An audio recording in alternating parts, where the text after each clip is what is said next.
el tema sostenidos en falsas expectativas. La porción bíblica que vamos a utilizar aparece en Génesis capítulo 29, verso 17, el verso 30 y el verso 31.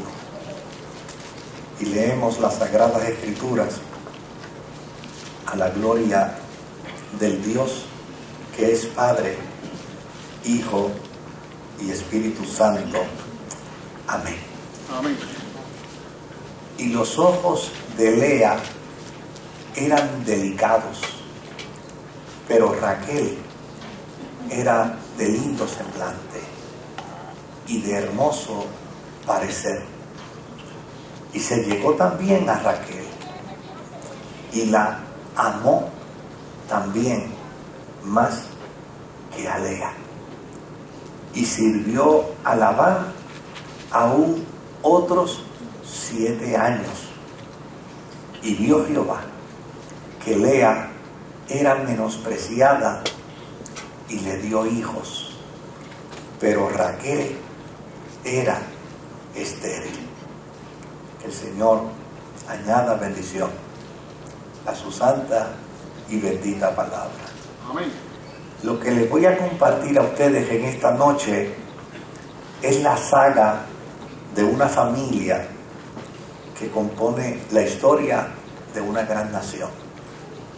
Es interesante que la Biblia presenta la historia de sus protagonistas con la claridad y con la verticalidad que nadie jamás hubiera podido imaginar. En las Sagradas Escrituras, contrario a lo que le puede acontecer a un historiador, fíjese lo que le puede suceder a un historiador. Un historiador puede ser contratado por alguien para que narre la historia de su vida, pero de seguro la persona que va a exponer su historia le va a decir al historiador qué cosas pone, qué cosas no pone.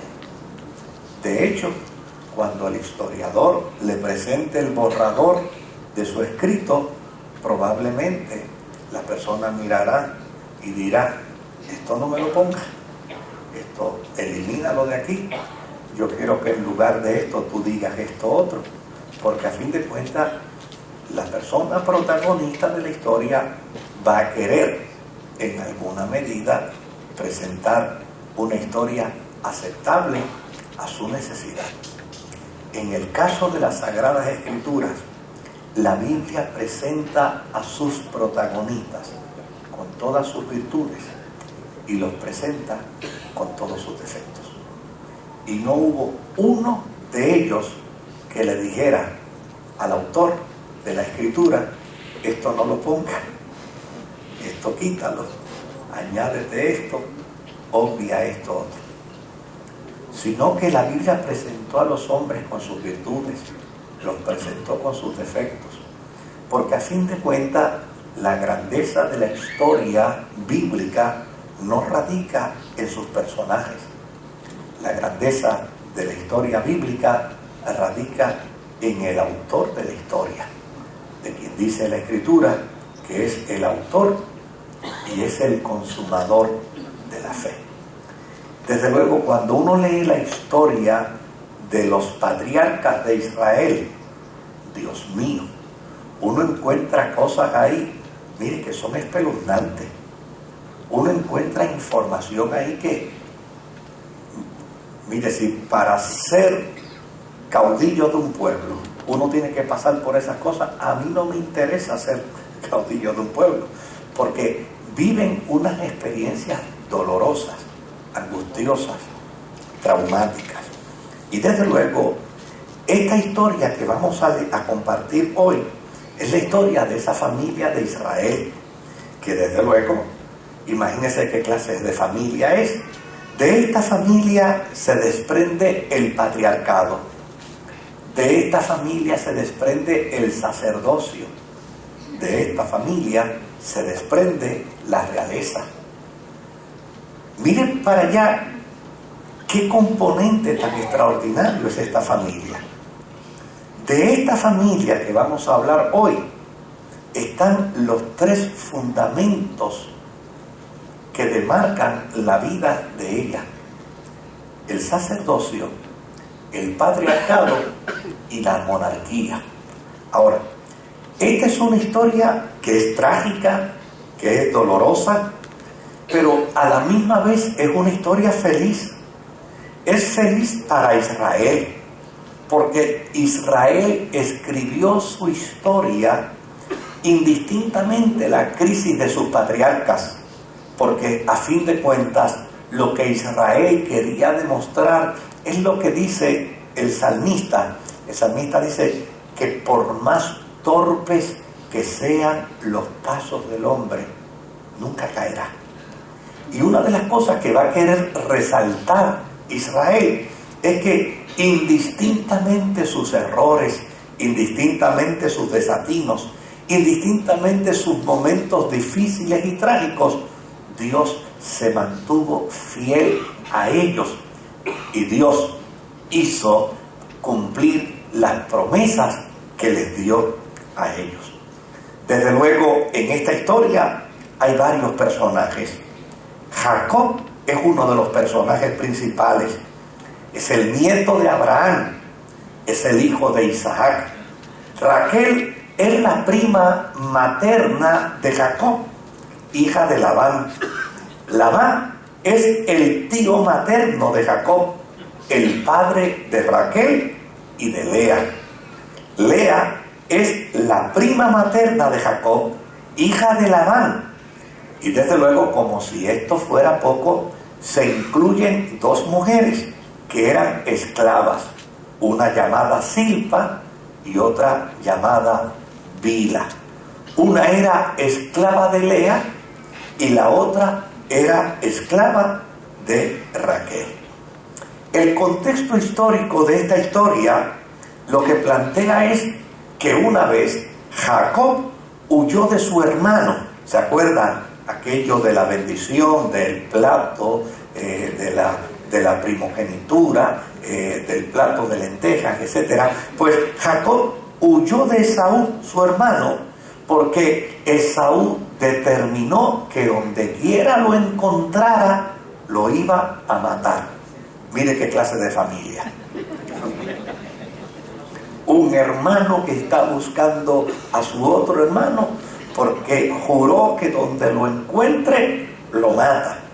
Y desde luego, Jacob en su vida descubre que realmente no había tenido nada más que la bendición de su papá. Pero entonces se dispone a conseguir y alcanzar la bendición de Dios. Bendición que alcanzó en Betel. Y después que salió de Betel, entonces salió a encontrarse con un tío que existía en una tierra llamada la tierra de Aram. Su mamá le había dicho: huye hacia la tierra de Aram, encuéntrate con tu tío y dile a tu tío que te dé hospedaje, que te mantenga con él. Y desde luego hasta allá llegó Jacob. Finalmente trabaja con su tío, porque un buen día Jacob le dijo a su tío: mira, yo no quiero vivir aquí gratuitamente, yo quiero de alguna manera ganarme lo que yo como, lo que yo duermo, lo que yo logro, así que ponme un salario. Y su tío en aquella negociación le dijo: mira, el salario que yo te puedo poner es el matrimonio de mis hijas, tú escoges.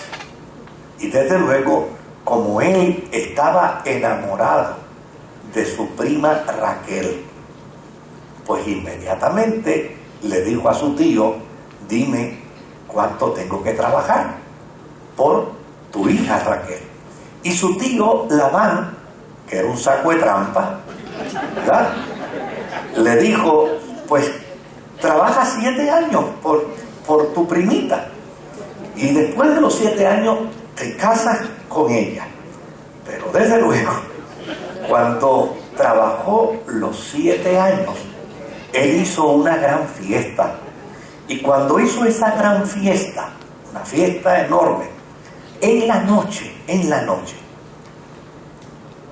Jacob se metió a su recámara a esperar a su novia Raquel, y como era de noche, no había luz. Allí llana y sencillamente, a la madrugada, Jacob se dio cuenta que a quien le habían metido en su alcoba para la luna de miel, para consumar el matrimonio, no había sido a Raquel, sino había sido a Lea. Y desde luego, ante el reclamo, porque obviamente Jacob se enfogonó, y por la mañana fue donde su tío y le exigió a su tío, pero entonces su tío inventó un cuento y le dijo: mira, mijo, lo que pasa es que en esta comarca, aquí, allá yo no sé cómo hacen, con tu familia yo no sé, pero en esta comarca nosotros tenemos una regla, y es que la mayor tiene que casarse primero que la menor. Y como obviamente Lea es la mayor, tú tienes que casarte primero con Lea. Pero si tú quieres, trabájame 7 años más. Trabájame 7 años más. Y desde luego, yo te voy a adelantar. Yo te voy a dar a Raquel en Lea, güey. Sí, ya lo verás, lo va a ver. Entonces, ella también, tú te casas con ella, te unes a ella, pero entonces me tienes que trabajar 7 años más por Raquel. En Génesis capítulo 29, verso 30 y verso 31 confirma esta información. Si lo miramos bien, Génesis 29, 30 al 31, dice: y vio Jehová que Lea era menospreciada. Verso 30, perdón. Dice: y se llegó también a Raquel y la amó también más que a Lea. ¿Se da cuenta? Y sirvió a Labán aún otros 7 años. Y vio Jehová que Lea era menospreciada y le dio hijos, pero Raquel era estéril. Mire qué dato interesante. Como esto es una saga, esta es la historia de una nación que se compone de una familia. Pues dentro de esta saga, el autor bíblico entiende que Dios hizo un acto de justicia entre Lea y Raquel. A Raquel le dio hermosura, a Raquel le dio belleza. De hecho, tanta hermosura y tanta belleza le dio que cuando Jacob la vio por primera vez, se enamoró de ella. Eso es el entendimiento del autor, ¿sabe? Eso es lo que el autor entiende. Y desde luego, como Lea no tenía hermosura, como Lea no tenía belleza, entonces a Lea Dios le dio hijos. Raquel pudo tener hijos más adelante, pero de primera instancia los hijos que nacían a Jacob eran producto de Raquel. Claro, esto de Lea, pero usted está bien atento a la historia, le encantan las novelas y todas esas cosas, ¿verdad? Esto nos da a nosotros una moraleja interesante, bien interesante. Y es que no podemos pretender tener lo mejor de todos los continentes del mundo, ¿verdad? Esto es parte de lo que el autor de esta historia nos quiere presentar. Pues mira, en el caso de Lea había capacidad para concebir, para fructificar, para dar hijos. En el caso de Raquel, desde luego, Jacob estaba enamorado de su belleza. Pero tal vez para nosotros eso no tiene mucho sentido, pero en el caso de esta historia sí, Porque en el caso de esta historia y de este contexto histórico, una mujer estéril era prácticamente una mujer marginada. Una mujer que pudiera dar hijos era la alegría del corazón de su marido. Claro, en este caso, desde luego, da la impresión que el sentimiento de Jacob parece que era un sentimiento occidental, ¿no? En el caso de Jacob, aun cuando Lea le podía dar hijos, él seguía enamorado de Raquel. Ahora, Lea podía tener hijos, pero Lea no interpretó bien la acción divina. Y tampoco interpretó bien el propósito que Dios tenía dándole hijos.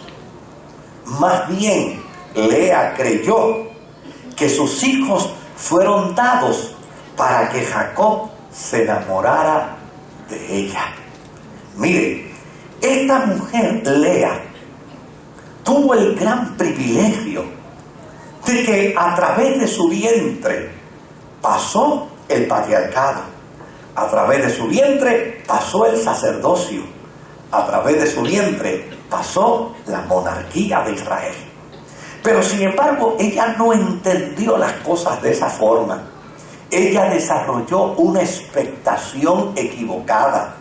Y ella pensaba que cada hijo que le nacía era una buena oportunidad para que Jacob se enamorara de ella. En lugar de bendecir a Dios por el privilegio que le había dado, en lugar de bendecir a Dios por la dicha de ser ella la madre del sacerdocio, la madre del patriarcado, la madre de la monarquía de Israel, en lugar de bendecir a Dios por ello, ella empezó a entender que esta era una muy buena oportunidad para conquistar el corazón de su marido. Y yo creo que ese es un gran problema que a veces nosotros podemos tener. Interpretar mal las bendiciones de Dios. Interpretar mal lo que Dios nos da. Interpretar de manera equivocada lo que está en nuestro entorno. O desarrollar falsas expectativas como consecuencia de aquellas cosas que nos advienen. Mire lo que dice el capítulo 29 y verso 32 de Génesis. Dice la Escritura: y concibió Lea, y dio a luz un hijo, y llamó su nombre Rubén, porque dijo: ha mirado Jehová mi aflicción, ahora por tanto me amará mi marido.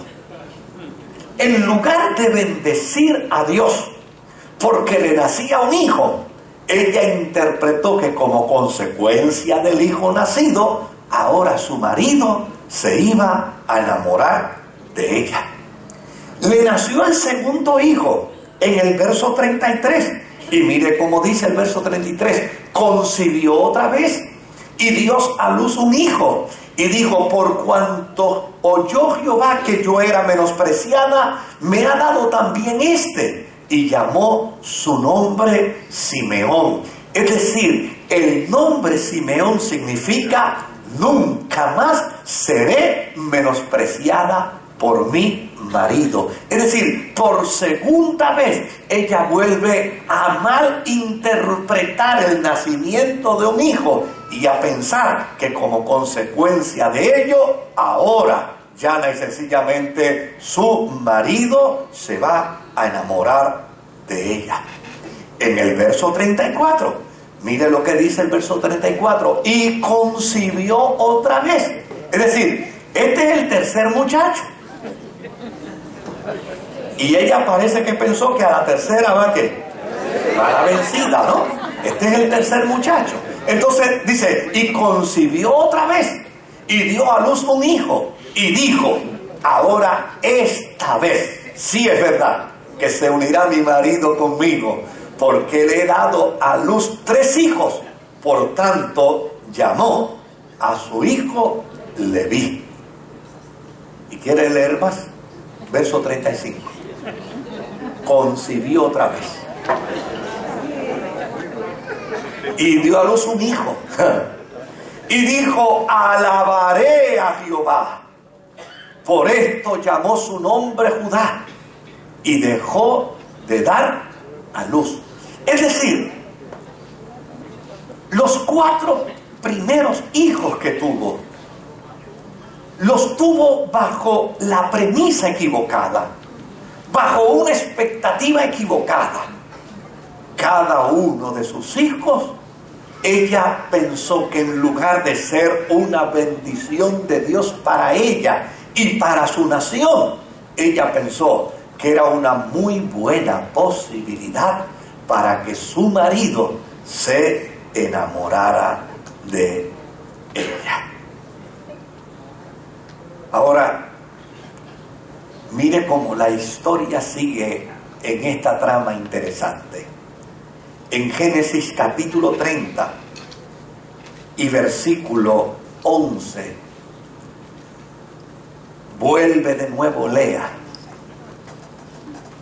a quedar embarazada y dio a luz a su hijo Gad. ¿Y qué dijo? Vino la aventura. Ahora sí es que, óigame, va por el 5º y todavía ella sigue en una expectación equivocada. ¿A usted no le parece?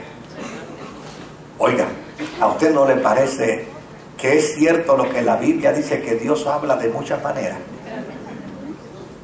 Que Dios habla de muchas formas. Lo más sensato a estas alturas es que esta mujer entendiera: óyeme, si no me quiso en la primera vez, si no me quiso de arrancada, si prefirió trabajar 7 años más por mi hermana en lugar de satisfacerse estando conmigo, si no me quiso, ¿por qué seguir intentando? ¿Por qué seguir pretendiendo que las cosas se den de acuerdo a como yo quiero?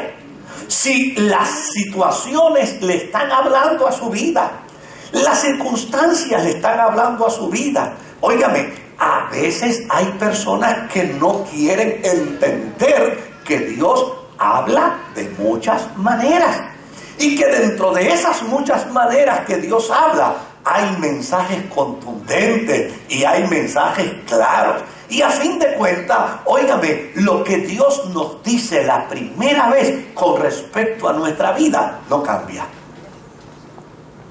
Porque las decisiones que Dios toma para nosotros, las toma en su eternidad. Y si Dios las toma en su omnisciencia, en su omnisapiencia, las toma en su sabiduría. ¿Y quién soy yo para convencer a Dios de que cambie de planes con respecto a una decisión que Él haya tomado para mi vida?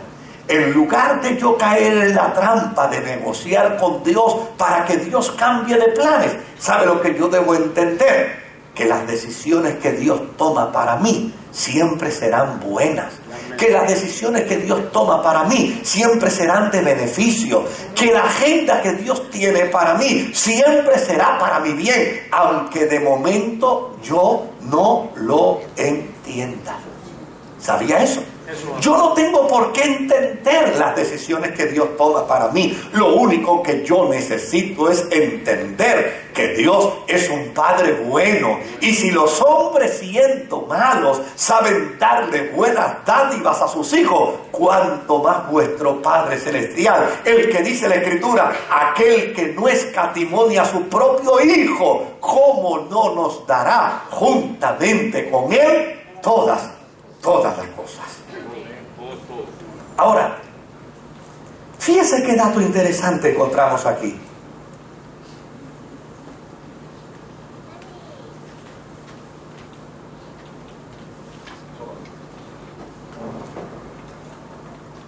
Es que ahora en el versículo 13 del capítulo 30,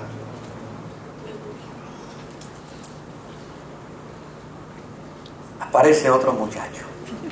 ¿Y de quién es? Léalo, ¿de quién es? De Lea. Y mire lo que dice.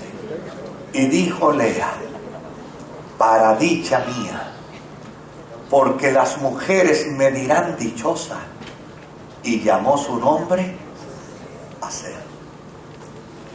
Es decir, ahora cuando las mujeres vean que ya yo tengo 1, 2, 3, 4, 5, 6 muchachos, y me vean caminando con mis 6 chicos por el campo, y me vean caminando con mis 6 hijos por el barrio, agarradita de la mano de mi marido, todo el mundo dirá, qué mujer dichosa, tiene un marido que la ama, y tiene 6 hijos que por amor su marido le ha producido.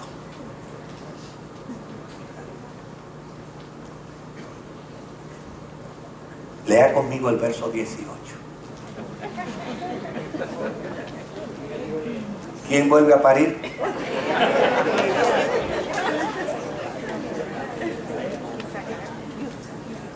Y dijo Lea, Dios me ha dado mi recompensa, porque di mi sierva a mi marido. Por eso llamó su nombre Isacar. ¿Qué quiere decir esto? Que Lea entonces entró en un proceso tan interesante de desesperación, porque desde luego Raquel llegó un momento en que dijo, oye, yo también quiero hijos, y yo también quiero tener la dicha de tener hijos. Por lo tanto, ¿qué hizo Raquel? Raquel vino y le dio a su marido su esclava. Y cuando le dio a su marido su esclava, su marido tuvo relaciones con la esclava y le dio un hijo. Pero cuando Lea vio que Raquel le había dado a su esclava a su marido, ella dijo, si esto es así, es con competencia desleal, pues también yo me meto en la competencia desleal. Y también le dio su esclava a su marido. Y cuando le dio su esclava a su marido, también su marido estuvo, óigame, esto no se puede aplicar al mundo moderno, ¿sabes? Yo estoy contando una historia de muchos siglos atrás. Nadie venga a pensar que esto ahora se puede aplicar para el presente, porque primero que se va a meter en un lío con la justicia y segundo se va a meter en un lío con Dios. Amén de que no va a haber barbitúrico que usted pueda utilizar que le aguante los dolores de cabeza. No se meta en ese problema. Ahora, fíjese que dijo Lea, Dios me ha dado mi recompensa, por cuanto di mi sierva a mi marido, y llamó su nombre Isacar. Pero déjeme decirle algo más. Vaya conmigo al verso 20. Y en el verso 20, ¿qué dice? Y dijo Lea, Dios me ha dado una buena dote. Ahora morará conmigo, ¿quién? Mi marido. Porque le he dado a luz 6 hijos. Y llamó su nombre, ¿qué? Zabulón. Bueno, una verdad podemos encontrar aquí. Gracias a Dios que Jacob no la quería. Porque si la llega a querer, en lugar de 6 hijos le hubiera hecho los 144,000 del Apocalipsis, ¿no le parece? Pero mire dónde está embarcada esta pobre mujer. Mire dónde ella está embarcada. Todavía ella piensa que por parir muchachos, su marido se va a enamorar de ella. En el verso 21 aparece una historia triste. De ella no se dice mucho, pero dice, después dio a luz una hija y llamó su nombre Dina.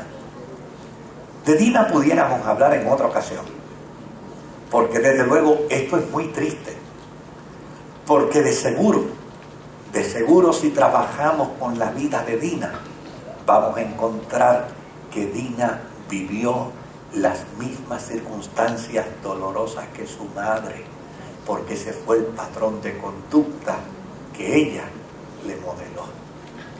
Un patrón de conducta basado en falsas expectativas, en sueños fantasiosos, en procesos y en quimeras inalcanzables. Una vida que estaba sostenida en lo que está ausente de la realidad. Querido, los hombres y las mujeres que servimos a Dios tenemos que entender con perfecta claridad que nuestra vida de relación con Dios no plantea por ningún lado que Dios está al servicio de mis caprichos, que Dios está al servicio de mis ideas, que Dios está al servicio de lo que yo anhelo y deseo. No, querido, cuando nosotros vivimos la experiencia de la vida cristiana, la experiencia de la vida de fe, toda nuestra vida se sujeta y se somete a la voluntad soberana de Dios. Y es bajo esa voluntad soberana de Dios que todos nosotros los cristianos tenemos que vivir. Es la misma voluntad soberana que todo hombre y toda mujer que sirve a Dios tiene que acatar y tiene que aceptar. A veces caemos en la trampa de hacernos fantasías. Caemos en la trampa y en los sueños de Peter Pan. Caemos en la trampa y en los sueños de cosas que realmente no están dentro del plan divino. Y pensamos y creemos que por el solo hecho de estar en nuestro corazón, Dios viene obligado a realizarlas. Y yo creo que cada hombre y cada mujer que sirve al Señor debe vivir una vida sosegada. Mire cómo termina la historia de estas dos mujeres. En el capítulo 35 del Génesis, en el verso 16 al verso 19. Mire cómo termina la historia. Después partieron de Betel, y había aún como media legua de tierra para llegar a Éfrata, cuando dio a luz Raquel. Por fin parió la mujer.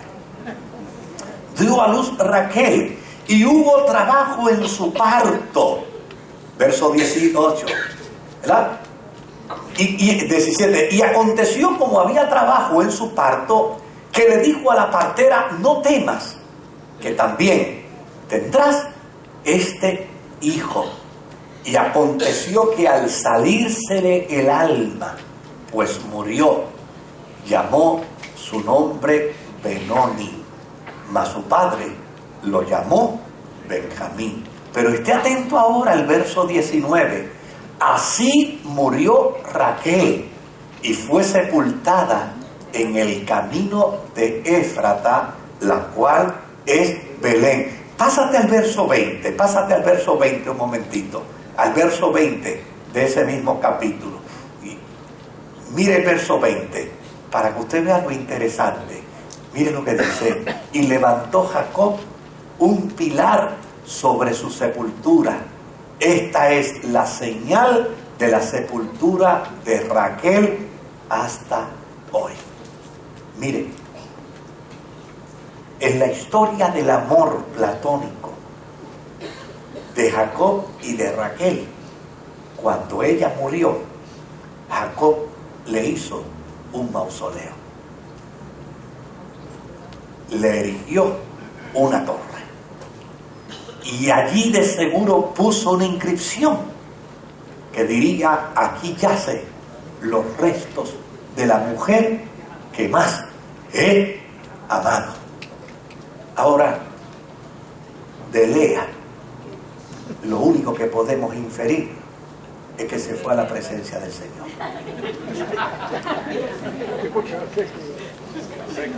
No se puede inferir nada más. No se puede decir por ningún lado que Jacob llegó a enamorarse de ella, que Jacob llegó a amarla. No se puede decir por ningún lado que Jacob logró su objetivo, tal vez en sus batallas y en sus luchas y en sus anhelos, por querer complacer. No se dice por ningún lado que Lea pudo decir, por fin mi esposo ahora me ama. Llana y sencillamente allí terminó todo.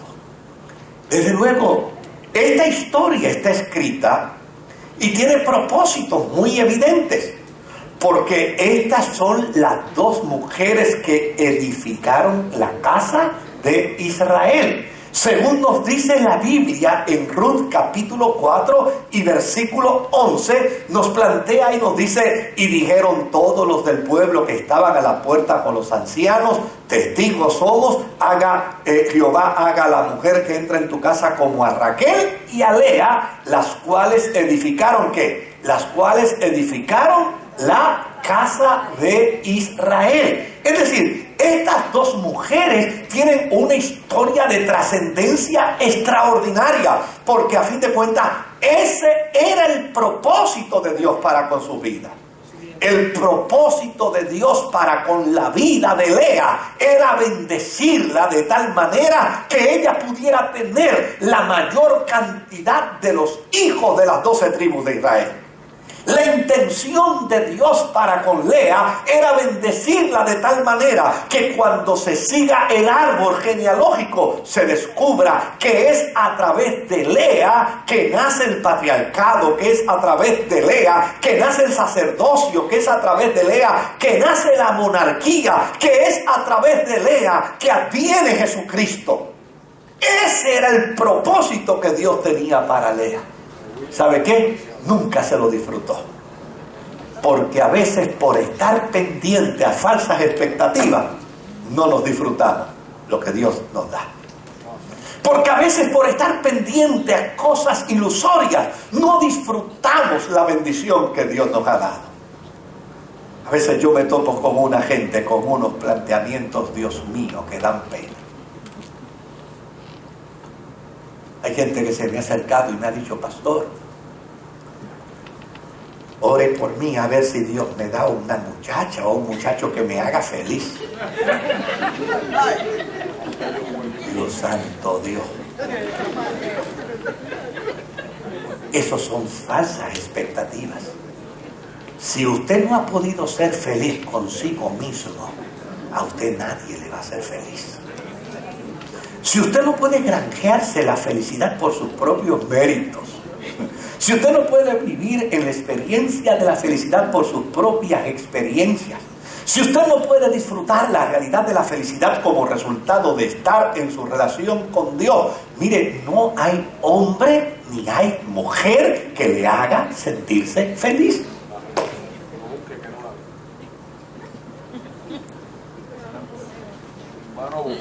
Las falsas expectativas. Y así nos pasa con trabajos, así nos pasa con casas, así nos pasa con negocios. Caemos en la trampa de lo ilusorio. Mire, yo recuerdo una vez un amigo mío que me llama y me dice: ¿estás cerca de una computadora? Le digo: sí, ¿qué pasó? Y me dice: entra ahí a este site. Le digo: ajá, ¿a cuál site? Ahí está el site. Ok, entré. Le digo, me dice: ¿qué ves? Le digo: veo un carro. Me dice: ¿verdad que está precioso? Bueno, en la foto se ve bien, pero tienes que tener cuidado. Tienes que tener cuidado porque un vehículo en una foto se ve demasiado bien y no necesariamente lo que ves en la foto es la realidad del carro. Ah, pero yo no te estoy llamando para que tú me desilusiones, chico. Entonces, ¿para qué me estás llamando? No, para que lo veas y me digas si el carro se ve bien. Le digo: bueno, pues te estoy diciendo, probablemente en la foto se ve bien, pero no necesariamente cuando lo veas el carro está bien. Ah, pero eso me desilusiona a mí. Le digo: chico, entonces ¿para qué me llamas? No, yo te llamo para que tú me alientes. Bueno, los chavos son tuyos, ve y cómpralo. Y fue y compró el carro.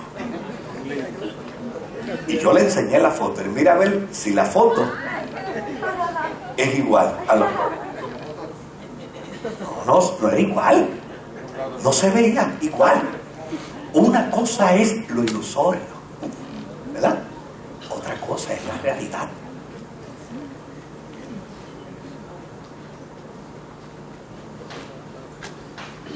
¿Qué admonición nos presenta a nosotros esta historia?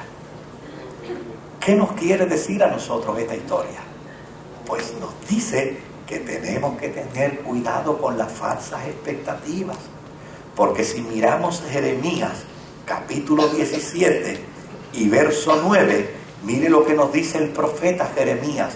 Engañoso es el corazón más que todas las cosas, y perverso, ¿quién lo conocerá?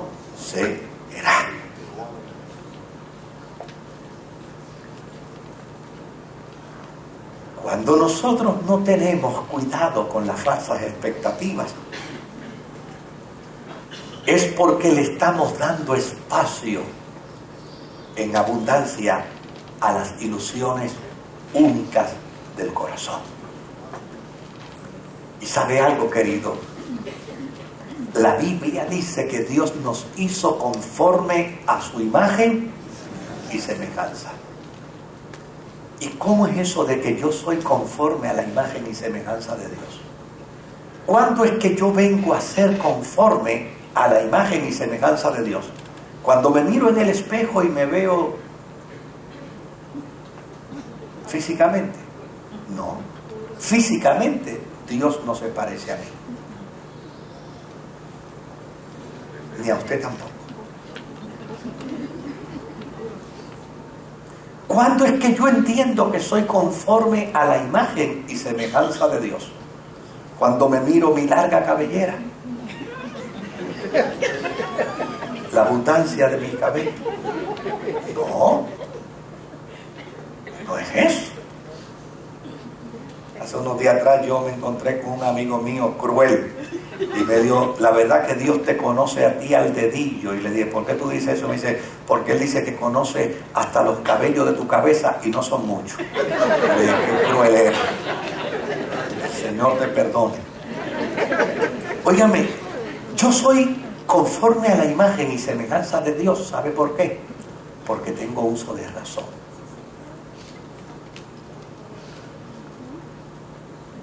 Gypsy no es conforme a la imagen y semejanza de Dios.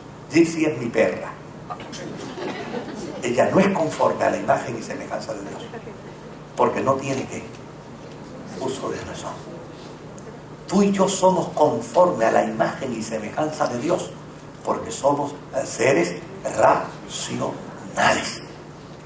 Por lo tanto, el que tú uses la razón te hace cada vez más imagen y semejanza de Dios.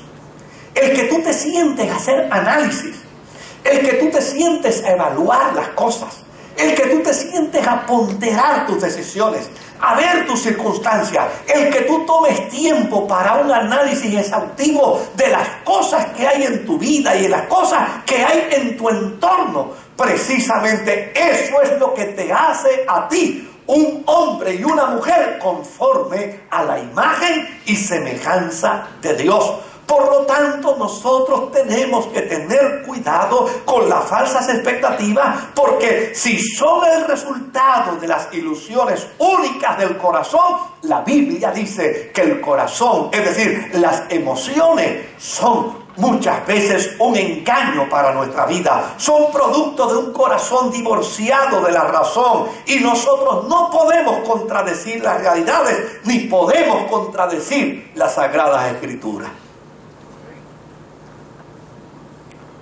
Cuando nosotros no tenemos cuidado con las falsas expectativas, caemos en la trampa de pretender volar sin alas. Romanos capítulo 12 y versículo 3. Mire cómo dice la palabra del Señor. Digo pues, por la gracia que me es dada, a cada cual que está entre vosotros, que no tenga más alto concepto de sí que el que debe tener, sino que piense de sí ¿con qué? Con cordura, conforme a la medida de fe que Dios repartió a cada uno. El hombre y la mujer que sirve a Dios debe tener una visión clara del concepto de la buena mayordomía. Y en ese proceso debe tener la cordura necesaria y suficiente para ser conforme a la imagen y semejanza de Dios. Querido, nosotros necesitamos tener mucho cuidado con las ofertas que escuchamos en la calle. Necesitamos tener mucho cuidado con los anuncios que nos ofrecen cosas. Necesitamos tener mucho cuidado con aquellas cosas que son muy buenas como para creerlas. Nosotros tenemos que tener mucho cuidado porque llana y sencillamente los seres humanos somos vulnerables a los ofrecimientos que nos hacen creer que mañana las cosas nos pueden cambiar de la noche a la mañana, y nada cambia de la noche a la mañana. Yo tengo un amigo mío que, óigame, yo me sorprendí con él. Yo estoy en su negocio. Y cuando estoy en su negocio, entra una llamada telefónica. Y él la contestó. Y desde luego, cuando entra la llamada telefónica, yo escucho las respuestas de él. Y como resultado de lo que él me dice, entonces ya yo puedo ahora informarles. Cuando sonó el teléfono y él lo tomó, una persona al otro lado le dijo: felicitaciones, usted se acaba de ganar $10,000. Y él dijo: $10,000. Sí, usted acaba de ganarse $10,000. Felicitaciones. Dice: pero es que yo nunca me he ganado tanto chavo a la misma vez. Dice: pues óigame, hoy es su día de suerte. Usted acaba de ganarse $10,000. Dice: bueno, ¿y qué tengo que hacer para que me den esos $10,000? Sencillo, caballero. Lo que usted tiene que hacer en este momento es darnos su nombre, darnos su dirección. Ahora usted va a ir a hacer una declaración jurada. Usted nos va a enviar esa declaración jurada y a un sobre predirigido que le vamos a enviar, y a vuelta de correo, juntamente con la declaración jurada, usted nos envía $500 para todo el procedimiento. Y mi amigo le dice: vamos a hacer una cosa, señora, óigame, como yo tengo $10,000 al lado de allá, cójale los $10,000, $500 y mándemelo. No, es que no se puede hacer así, señor. Tiene usted que... No, pero ¿cómo que? Pero si usted no me ha dicho que yo tengo $10,000 allá, coja de esos $10,000 aquí. Es más, yo le voy a regalar $1,000 a usted. Coja $1,000 y mándeme nada más que $9,000 para acá. Y la mujer, que eso no se puede. Y él dice: pues mire, si eso no se puede, entonces no me envíe ningún dinero. Y le enganchó. Nosotros somos expuestos, estamos vulnerables como resultado de las falsas expectativas. A veces pensamos que las cosas van a caer del cielo. Yo tengo una querida amiga que la llamaron y le hicieron enviar un cheque de $1,000 a un individuo porque se había ganado un carro. No se sabe en qué lugar del mundo el carro está, pero todavía no le ha llegado.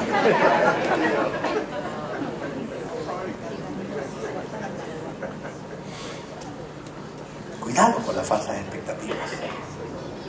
En todas las áreas de la vida, usted como hombre de Dios y como mujer de Dios tiene que hacer uso de la cordura, de la mesura, de la inteligencia que Dios le ha dado.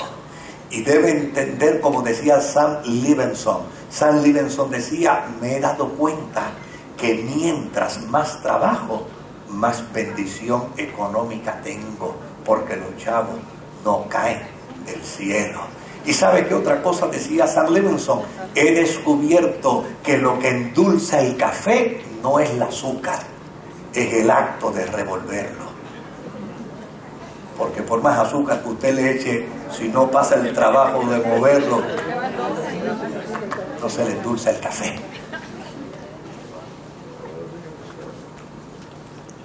Cuando somos víctimas de las falsas expectativas, corremos el riesgo de hacer el ridículo.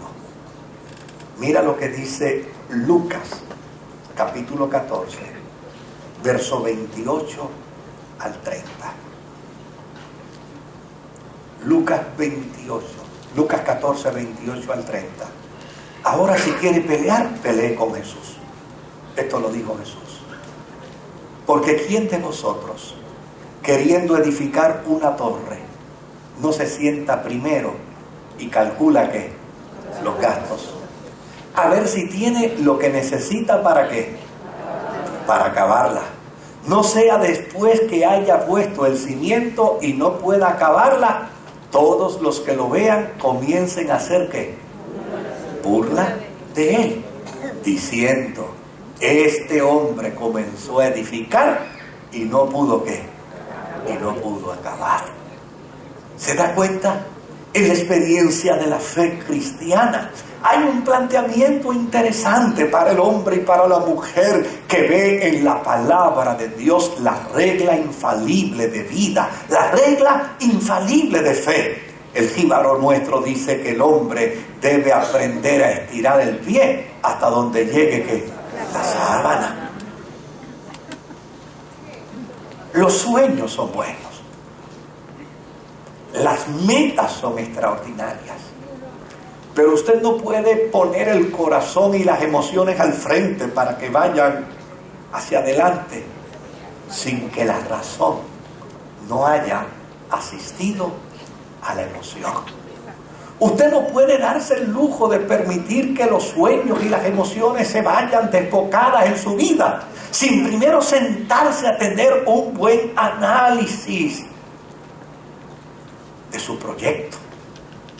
Usted no puede bajo ninguna circunstancia. Claro. ¿Y cuándo uso la emoción, pastor? Pues mire, use la emoción después que haya usado la razón, después que haya hecho el análisis, después que usted le haya demostrado a Dios que usted es conforme a su imagen y semejanza. Pues después que usted haya logrado, entonces usted dé rienda suelta a la emoción, pero no antes. No caiga en la trampa de la emoción sin haberle permitido a la razón el análisis propio para la decisión necesaria. El salmista en el Salmo 90 y versículo 12 dice de la manera siguiente: enséñanos de tal modo a contar nuestros días que traigamos al corazón de sabiduría. Enséñanos Dios de tal modo a contar nuestros días.